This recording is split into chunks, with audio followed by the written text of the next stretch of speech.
Bienvenidos y bienvenidas, queridos y queridos estudiantes. Les doy la cordial bienvenida y juntos iniciemos a estudiar acerca de este tema que es las revoluciones liberales.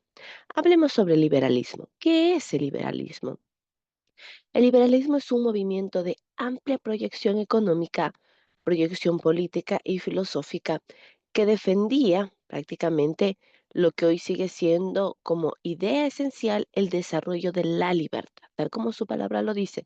El liberalismo defendía el desarrollo de la libertad, tanto personal, individual, como una forma de conseguir el progreso de la sociedad.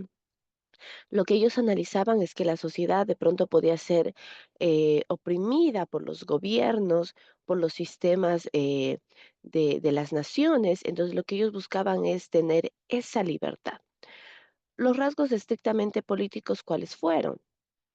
La defensa de las libertades y los derechos individuales de pensamiento, conciencia y asociación, la igualdad jurídica de todos los ciudadanos ante la ley, era lo que buscaban, que sean reconocidos como iguales, la soberanía nacional, por la cual el poder reside en el pueblo y no en el monarca, que es el rey, tal como el legitimismo de la restauración sostenía.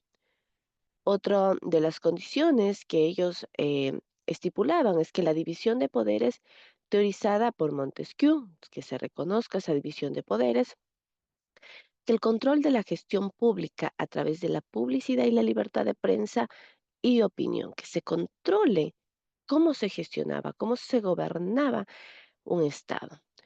Otro rasgo es la ordenación del régimen político mediante una ley fundamental o constitución que estuviese por encima del rey y encarnarse prácticamente la soberanía nacional.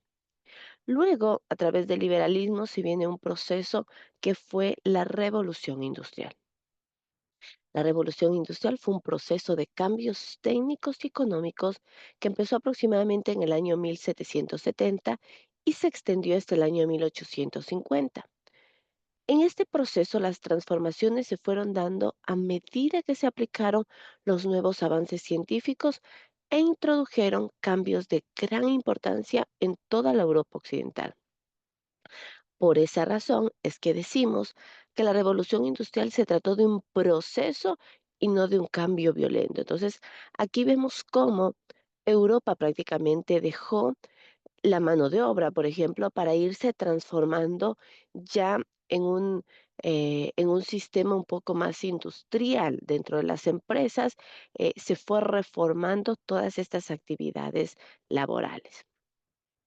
¿Cuáles fueron los factores que se dieron en la revolución industrial? Primero, la participación política de la burguesía.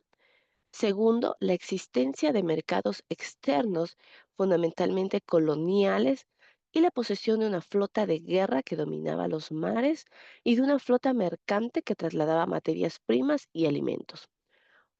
Otro factor fue la disponibilidad de capital por la acumulación de riquezas provenientes al comercio internacional, el desarrollo de la economía liberal también, la existencia de un mercado interno que prácticamente estaba constituido por una población urbana que no dejaba de crecer debido a las migraciones de los campesinos desplazados a la ciudad por los cercamientos de los campos. La disponibilidad de recursos naturales, por ejemplo, encontramos el carbón, el hierro, además de un importante desarrollo técnico. Vemos también la revolución industrial impulsó el sistema capitalista. Y conozcamos un poco acerca del sistema socialista soviético. Hablamos de este sistema socialista soviético que entre el año 1917 y 1991 se puso en práctica en Rusia un sistema económico que aparentemente se basaba en las ideas de Carlos Marx, el triunfo de los bolcheviques en la Revolución Rusa de octubre de 1917. Rusia prácticamente se convirtió en la Unión de Repúblicas Socialistas Soviéticas, una federación de 15 repúblicas. El régimen de gobierno se definía como marxista, como leninista, y prácticamente lo que hacían es aspirar a llegar a una sociedad comunista, donde desapareciera el trabajo asalariado y la propiedad privada de los bienes de producción, o sea, la desaparición del capitalismo. Eso era lo que buscaba el sistema socialista. Buscaba el desaparecer el capitalismo. Asimismo, vemos algunas características del socialismo, que fue que el Estado es el propietario de todos los medios de producción, de que no existe iniciativa privada en la producción. Otra característica es que el Estado es el que asigna los recursos y fija los precios procurando la equidad social. No existe el mercado como regulador de precios. Otro tema es la centralización de la toma de decisiones. Las empresas estatales no tenían ninguna posibilidad de decidir, aunque sí eran consultadas. Las decisiones, por ejemplo, terminaban siendo una responsabilidad de los máximos dirigentes del gobierno. Y también encontramos la burocratización, elevado número de funcionarios como una forma de poder llevar el control de toda la actividad económica.